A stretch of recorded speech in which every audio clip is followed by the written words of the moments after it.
নিজেকে অনেক সান্ত্বনা দিয়ে আসা মানুষ আমি। প্রতিটা কঠিন পরিস্থিতিতে নিজের সাথে আমি নিজেই ছিলাম। বহুবার ভেঙে পড়েছি, আবার নিজেকে সামলে নিয়ে উঠে দাঁড়িয়েছি। ভেবেছি একদিন সব ঠিক হবে, একদিন আমিও ভালো থাকবো। তবে কিছু কি আসলেই ঠিক হয়েছে? এই প্রশ্নটা আমি যখনই নিজেকে করি, উত্তর আসে না, কিছুই ঠিক হয়নি।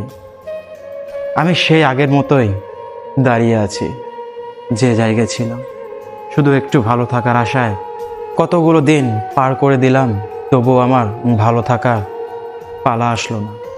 এখন আর মনে হয় না কিছু ঠিক হওয়ার মতো আছে। পৃথিবীতে কিছু মানুষ শুধু খারাপগুলো নিতে জন্মায়, আমিও তাদের মধ্যেই একজন। ওই যে কথায় আছে না, প্রকৃতি যাকে দেয় সবটা উজাড় করে দেয়, আর যাকে দেয় না তাকে কিছুই দেয় না।